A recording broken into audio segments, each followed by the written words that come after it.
Welcome back to our FAQ series here on the Fenrir Rottweiler show, where we're answering all sorts of questions about the Rottweiler. So today we're going to be answering the question, can they be left alone? And I'm going to hand over to Will to answer this question for you. So we all know that dogs are highly sociable beings who love nothing more than spending time with their owners, and yet sometimes we just have to leave the house without them. Especially puppy parents often cannot help feeling guilty for having to leave their dogs to their own devices. But is it really bad for them to spend time without their owners? So in today's video, we're going to discuss whether or not dogs should be left alone. So then we will begin with the first reason why leaving your dog alone at home might actually be very good for them. And that is that alone time can build confidence. If you just got a new puppy, you might be tempted to spend all your free time with them. And there is no doubt about it. With their innocent charm, their adorable clumsiness, and their cute cuddly looks, puppies are irresistible. However, if you keep showering them with fuss and affection all the time, you might do them a disservice. Now, this might sound a bit bizarre, because why on earth would you not show your new dog how much that you adore them? Now, of course, I'm not suggesting you should withhold love from your puppy, but if you make it a habit to give your young dog the opportunity to be on their own sometimes, you will thank yourself in the future, guaranteed. Because alone time builds a young dog's confidence like nothing else. They learn valuable lessons from this, such as, my owner is leaving the house. That's not the end of the world. After all, they always come back. And in the meantime, I've got my tasty chew toy filled with meat pate to work on. Now, next is around crate training being incredible for your dog. Now, of course, you're probably going to want to build up to this gradually, but by and large, a puppy who is left alone in a safe place for short periods of time will learn how to calm themselves down.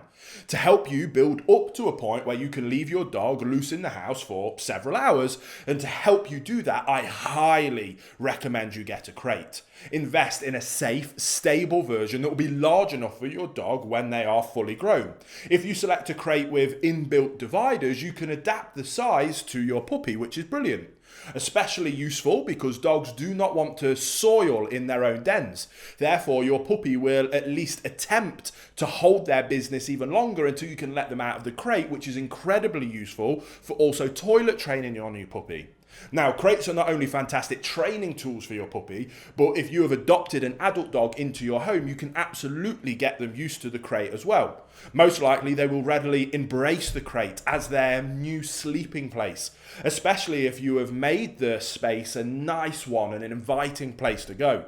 To do so, put a soft dog pillow or a thick blanket or a bed into the crate and cover the top with a blanket. In this way, you create a den-like atmosphere, which really naturally appeals to dogs and they find very secure and safe.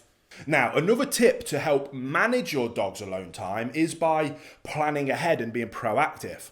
As we said, giving your dog alone time does help them to build up confidence, and it teaches them to calm themselves down. This skill set will serve them well in all future life situations, and ideally you want your dog to develop it as soon as possible. However, especially if you have a very young puppy, you do want to move slowly with this. Extend their alone time in the crate little by little. If for any reason you cannot do that and you have to kind of throw them right in at the deep end, right from the very beginning, planning ahead will help you and your dog getting used to time spent away from one another. Hey guys, I wanted to very quickly let you know, if you're not already, that you should absolutely be following us over on Instagram. There'll be links down in the description box below, but we've got multiple Instagrams. One for Fenrir, our company, where you can see all of the awesome things that we're doing over there. You could follow me personally over on Instagram, or maybe come and check out our journey with our 12-week-old English Mastiff puppy, Eileen. Either way, can't wait to see you over there.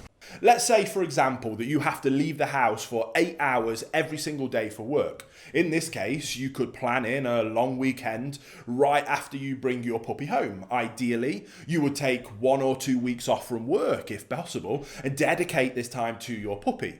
This will help your dog getting settled in more comfortably, but much more importantly, it will also give you time to bond with them and begin that crate training in a more gradual manner rather than having to chuck them right in at the deep end if you have to go straight back to work. But eventually, you will have to return to your routine, and to avoid making this a traumatic event for your puppy, you can enlist help. For example, you can make arrangements for family members to come over once or twice a day, especially in those early days, to let your puppy out for the toilet, to help on toilet training, and just give them a little bit of interaction. You can keep this routine up at least for the first 2 months, then switch to maybe once a day if you were doing it twice a day, and that helps as the dog is physically able to hold on to their business for longer periods of time. Ideally, these visits will leave the puppy pleasantly tired and content, and after they have received an appropriate dose of exercise and food and physical interaction, they should be more than happy to sleep for the majority of the time they spend back in their crate. If you have no family members or friends who are willing to take over these puppy duties while you're at work, you can hire a dog sitter or take your puppy to a reputable doggy daycare, especially in those early days. So in my opinion, yes, dogs should be taught how to be left on their own.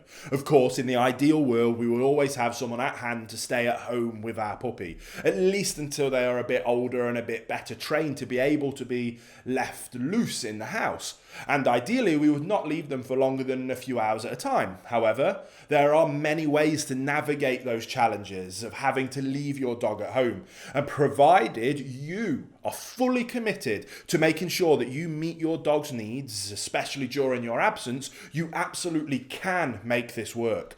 Alone time does not have to be bad for your dog. In fact, it can be an incredible thing.